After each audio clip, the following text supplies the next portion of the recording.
In the dry, dusty heart of Arizona, Caleb Morgan rode toward the town of Dust Valley with a promise in his heart to protect the young widow Clara, no matter the cost.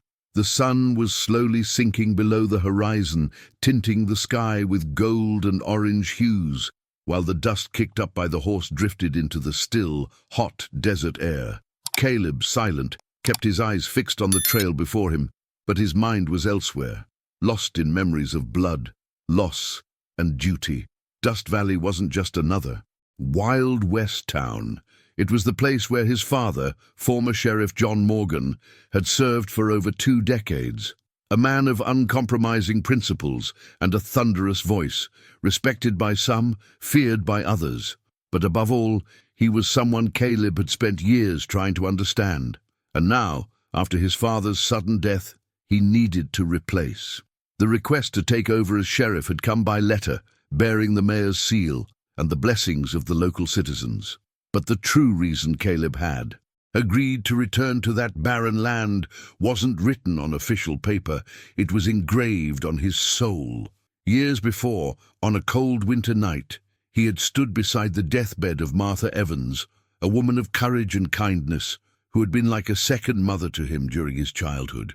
In that silent room, lit only by the dim glow of a lamp, she had held his hand with surprising strength for someone so fragile. "Promise me you'll take care of her, Clara," she whispered, her eyes brimming with tears. "She has the heart of a warrior, but even warriors need someone to fight for them," Caleb promised.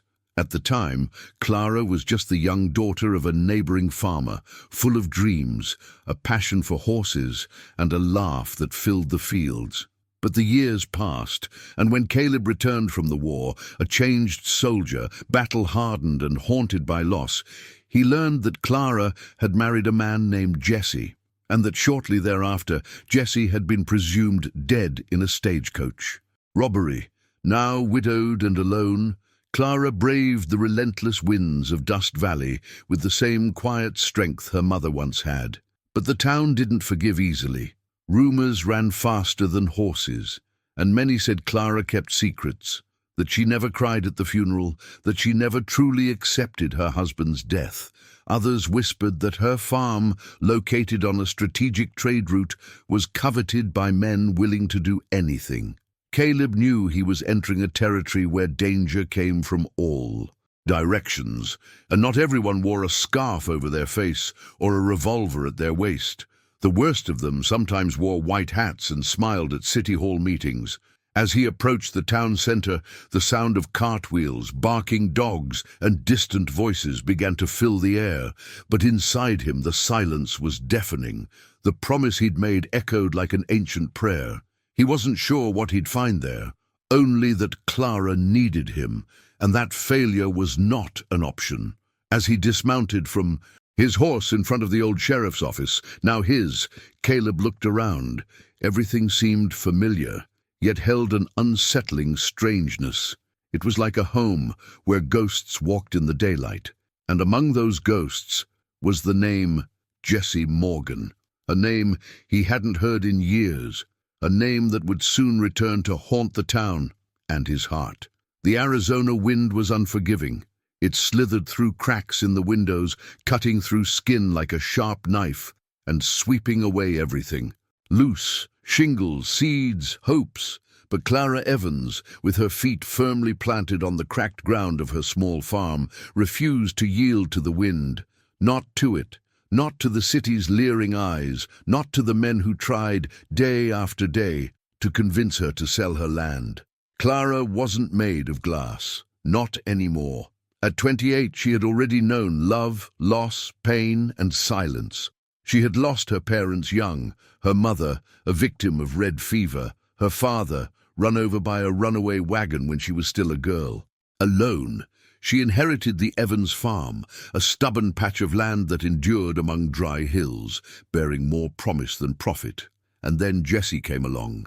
Jesse Morgan. Cold, dark hair, a crooked smile, calloused hands. An outsider with the charm of someone carrying secrets, and the touch of someone who knows what a woman like Clara needed to hear or forget. She fell in love, as if unaware of the rules of the world, as if love was simple. They married in a summer of clear skies and lofty plans. Surrounded by friends, hope, and decorated horses, their love was a fire lit on a cold night, intense, alive, reckless. But the Wild West didn't forgive distracted passions. Just 6 months after their marriage, Jesse boarded a stagecoach bound for Prescott to sell a cattle lot. Along the way, the vehicle was attacked. 2 dead, 1 missing, Jesse. The bodies were buried, the trail went cold, and the authorities said what they always say. It was a bandit attack, nothing more to be done. But Clara never completely believed it. She buried an empty coffin. She cried alone. She collected the town's whispers like one collecting stones. She knew something. He ran away. He didn't die. What kind of man disappears like that, without a trace? Grief became a burden, not out of longing but out of judgment. Still, Clara remained on the farm. She learned to saddle her horse herself. She learned to mend fences. She learned to defend her land with a rifle in hand. But as hard as she looked on the outside, inside, Clara still missed Jesse's touch, his voice, the smell of leather and smoke. And sometimes at night she wondered if he was still alive, or if it was just love that couldn't die. When Caleb Morgan arrived in Dust Valley, Clara knew instantly. She didn't need to see his face. All it took was his name, his horse, his bearing the weight of a man carrying the world on his shoulders. Caleb was Jesse's older brother, a man who had left town many years before to fight in the war and who had now returned as the new sheriff. Tall, reserved, with clear, hard eyes, he looked like a piece of the war walking among civilians in boots. They met for the first time at the Sunday market.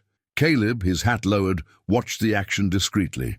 Clara, with a basket of vegetables, pretended not to notice, but her heart seemed to hammer in her chest. There was something about him that reminded her of Jesse, but also not. He was more serious, more reserved, a man who had seen too much. In the following days, strange things began to happen on Clara's farm. The backyard fence, which she could barely keep standing, was repaired overnight. Footprints unlike her own appeared near the barn. A pair of bandits who had been prowling the area had mysteriously vanished without a trace, shortly after threatening Clara over her husband's old debts. She suspected, he was almost certain, and one warm morning he found Caleb near the gate, as if he were just passing through. "Are you watching me?" she asked, her eyes squinting against the sun. He hesitated. He took off his hat and ran his hand through his short hair. "I'm keeping a promise." She stared at him for a long time. Then she simply turned and walked inside. But that sentence stayed with her, like a seed in the desert. A promise. Caleb began to show up more often. He brought groceries, repaired tools, left a canteen of water on extremely hot days. He never asked for anything in return. He didn't mention Jesse's name or the past. But he stayed, sometimes sitting on the porch, silent. And that silence began to bother Clara more than any question, because in the silence, the two recognized each other. One night, during a sandstorm, Clara went out to the stable to protect the animals. Caleb appeared minutes later, his face covered with a scarf and his coat heavy with dust. "I knew you would come," she said, her voice muffled by the wind. He just nodded and stayed beside her until the sky cleared again. But something in her was beginning to break. It wasn't just the memory of Jesse, it was the feeling that Caleb was hiding something more, a pain he wouldn't share, a reason to always keep his distance, even when his eyes told her otherwise. Clara felt conflicted. Her chest tightened as she watched him leave. She felt angry at him for always being so close, and yet so far away.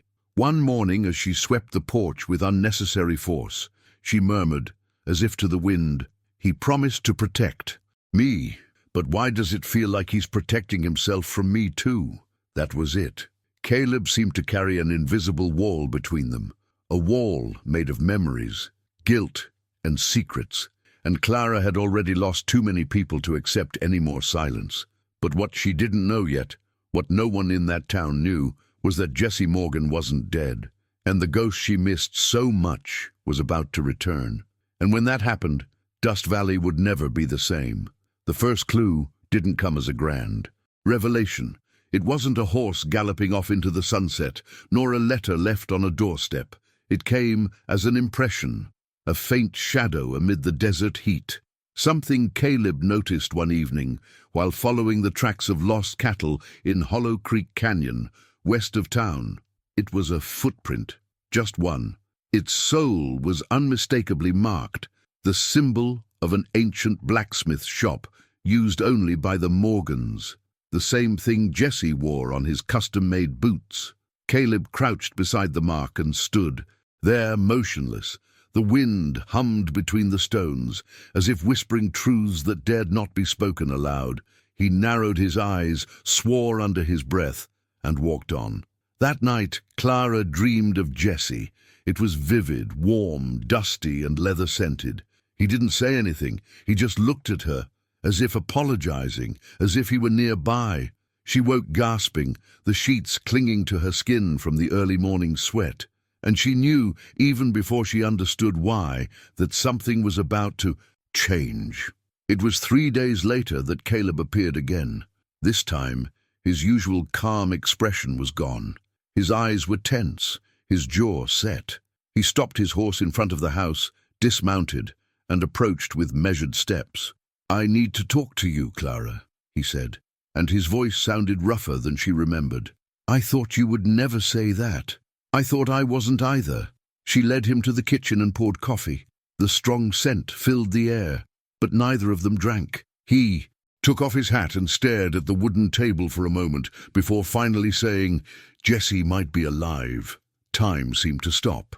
Clara felt her entire body freeze, as if the words had been lead bullets fired straight into her chest. "What?" "I'm not sure. Not yet. But I found tracks. And someone saw a man with his face in the Red Hills region near the New Mexico border. They say he moves with a small group, quiet, organized, and he doesn't want to be found." Clara jumped to her feet. The chair clattered to the hardwood floor. She stared at Caleb as if he'd just said he'd seen a dead man walking. "Did you know?" "I suspected, but I had no proof." "Since when?" Caleb hesitated, and in that moment what was unsaid spoke louder. "My God, you knew." "Clara, I didn't know if it was true, and if it was, I didn't know if it was safe. Not for him, not for you." She pulled away, her eyes shining with anger, with pain, with an ancient hope that was being forcibly reborn. "He left me. He left me alone. If he's alive, why hasn't he come back? Maybe because he thought he couldn't, or because I didn't want to," she whispered, her voice breaking. The silence between them settled like a storm about to break.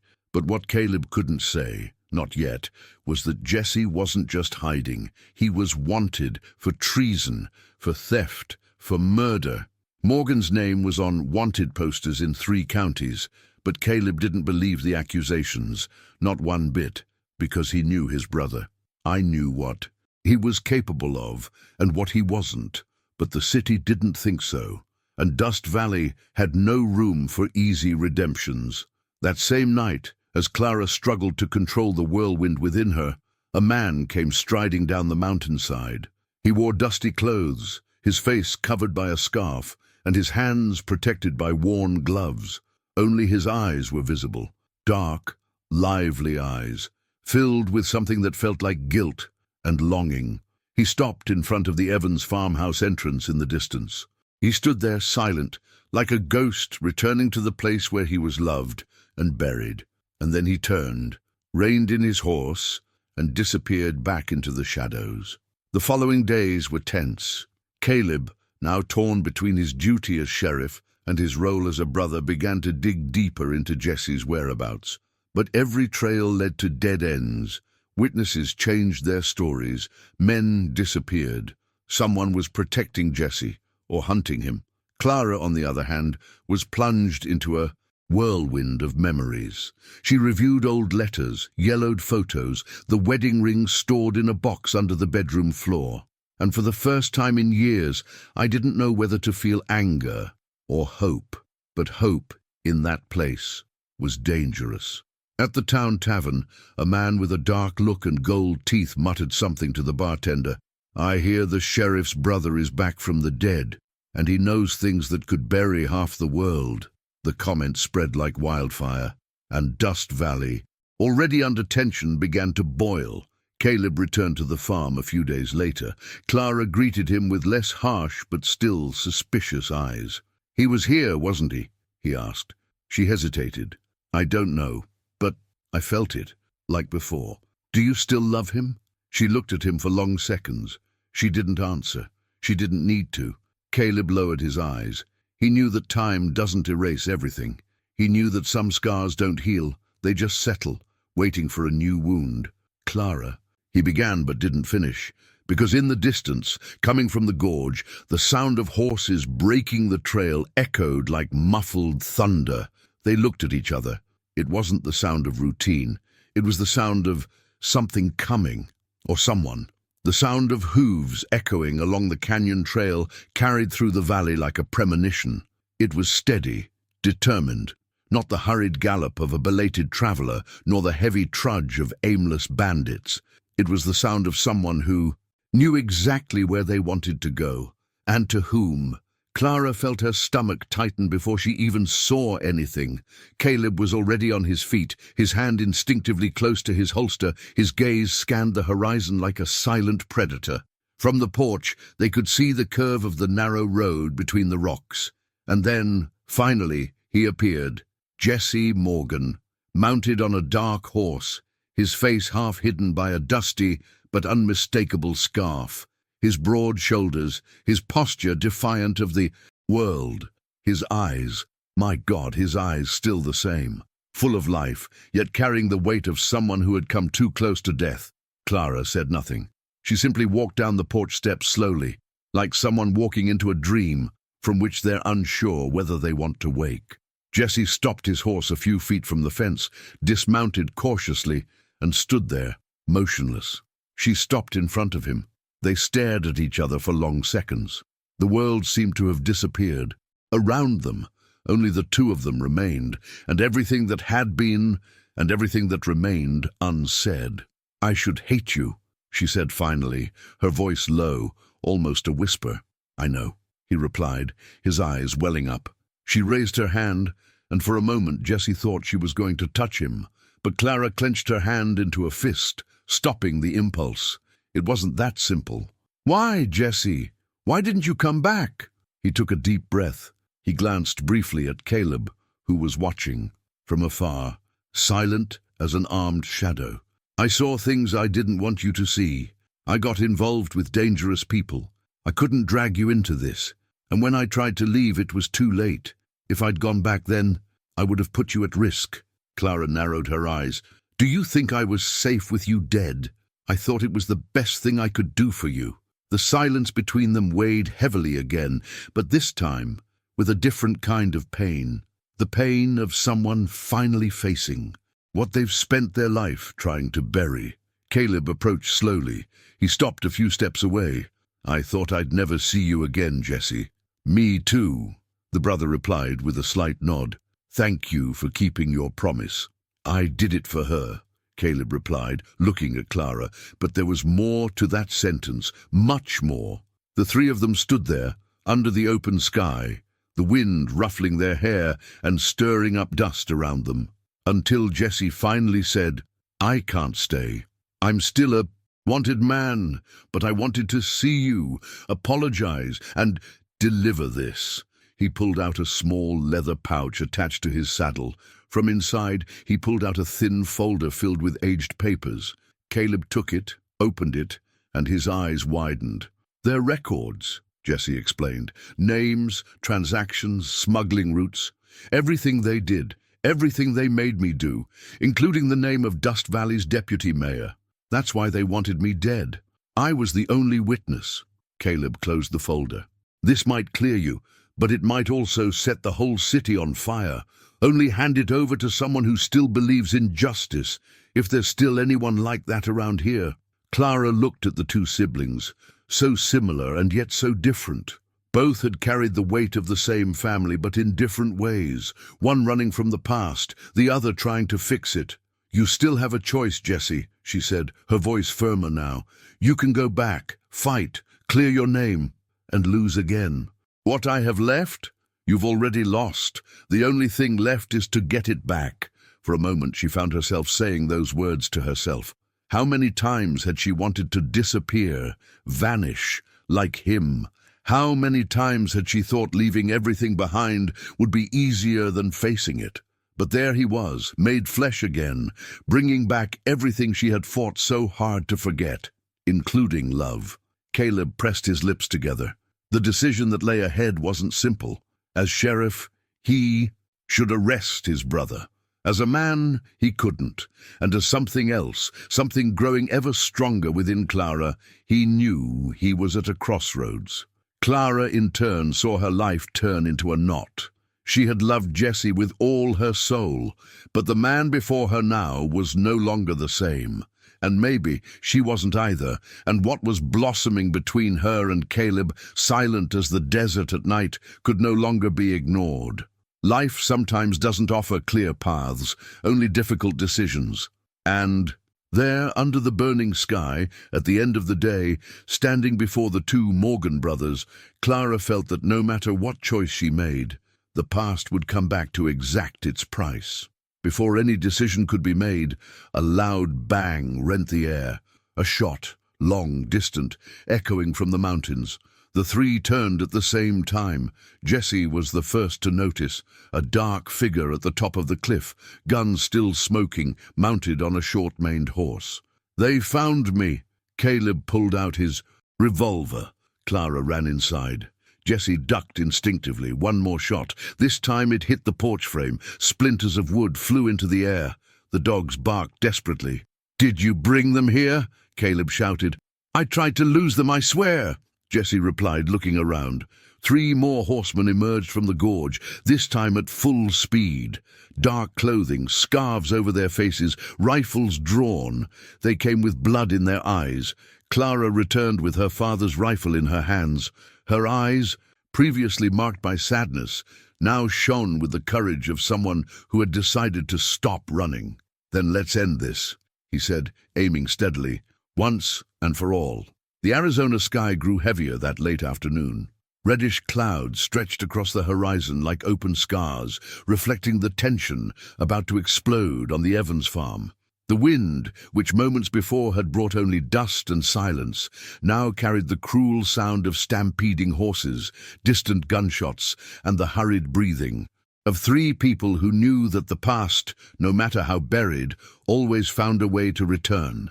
Three horsemen approached swiftly, armed, their faces covered by black scarves, and high up in the gorge, the marksman still watched them, like a vulture poised for the final strike. Jesse Morgan pulled Clara behind a pillar in the barn. Caleb was already positioned behind the old stone well, gun drawn, eyes trained, calculating every second. He knew this kind of attack. It wasn't disorganized, it was execution. And this time, the target wasn't just Jesse, it was anyone who stood between Jesse and the truth. "They don't want to take me," Jesse said through gritted teeth. "They want to erase me." Clara looked at him, her hands steady on the rifle she'd inherited from her father, the same one that had killed coyotes, snakes, and once a man who'd tried to break into the property years ago, but her heart had never felt so heavy as she held it. "Then we will fight," she replied, "until the end." The first shot came from the top of the hill and hit the wheel of the old wagon beside the shed. Caleb responded instantly, firing at the dark figure moving across the rocks. The second shooter fell from his horse after Jesse hit him with a well-aimed shot, falling like a sandbag to the ground. But there were still two left, and they were almost inside the farm's fence. The horses neighed loudly, the smell of gunpowder began to spread, and the air no longer carried just dust. It carried blood. Clara, with her eyes fixed on the enemy, fired. The bullet struck the shoulder of one of the bandits, who staggered in the saddle and fell, groaning, while the horse continued to bolt, frightened. The last man, seeing the damage, pulled on the reins and tried to retreat, but Caleb was faster. Two dry shots. One hit the chest. Silence. The sound of falling bodies mingled with the wind that was picking up again. Caleb lowered his gun, panting, sweating, tense. Jesse looked around, still standing, still alive. And Clara cried, but it wasn't fear, it was liberation. "It's over," she murmured. Caleb nodded, but everyone knew the real fight had not yet begun. The next day, Caleb called a meeting in the town hall. Almost all of Dust Valley attended. The town was small, and when gunshots rang out in the night, the dust spread quickly. Rumors mixed with fear and distrust, but nothing prepared the citizens for what was to come. Jesse appeared, head held high, beside his brother. His face was clean-shaven, his beard unmistakable, and he didn't hide the scars of years spent on the run from the law. Clara walked behind them, clutching the leather briefcase containing the documents that could set the city's entire power structure ablaze. At the makeshift pulpit, Caleb opened the meeting.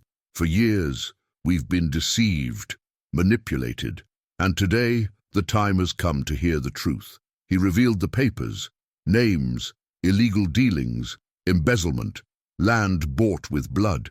The deputy mayor's name was mentioned more than once, including on execution orders.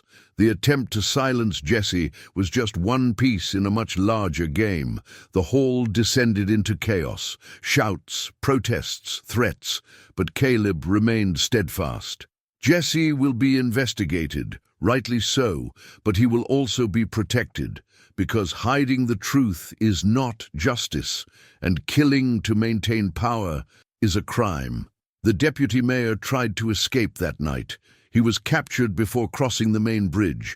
In his coat pocket, he carried tickets to Mexico and gold coins. In the days that followed, the city looked different. Fear had shifted, and Jesse, for the first time in years, could walk down the street with his face uncovered. He was still eyed suspiciously by some, of course, but he no longer needed to hide. As for Clara, well, Clara went back to her farm. Life began anew with the dawn of each day. She planted crops, tended the animals, repaired the fence damaged by the shooting. But something inside her had changed. A new lightness, a quiet space where grief used to reside. One grey afternoon, Jesse appeared. "I'm leaving," he said, leaning against the kitchen doorframe. She nodded silently. "There are a lot of things I need to sort out. With myself, with the law. I don't know how long it will take. I might never come back." "I understand." He looked at her tenderly.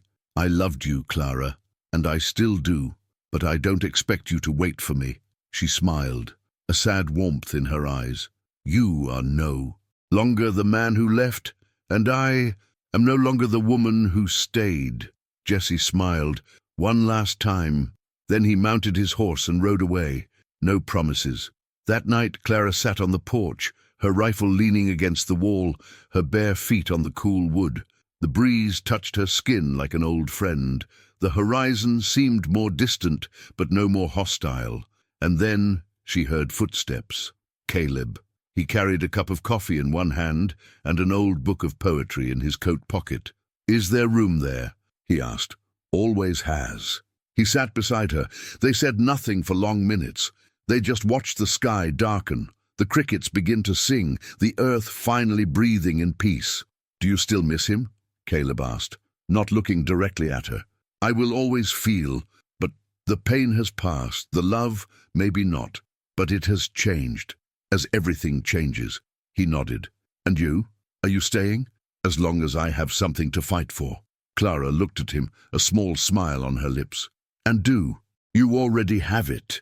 Caleb looked back, and in that look was the answer. The Old West was a land of tough men and strong women, of loves lost and found again, of promises broken and rebuilt with silence and action, of gunfire, yes, but also of redemption. And in that piece of the world forgotten by time, among the dust and secrets, two surviving hearts finally found a second chance. Not perfect, not simple, but real. And sometimes that's all you can ask for from a love in the desert. If this story touched you, moved you, or made you root for an ending like this? Leave a comment telling us what resonated with you most, and if you want more intense stories of impossible loves, second chances, and redemptions in the Wild West, subscribe to the channel, like the video, and turn on notifications. This helps us continue telling stories that deserve to be lived and remembered.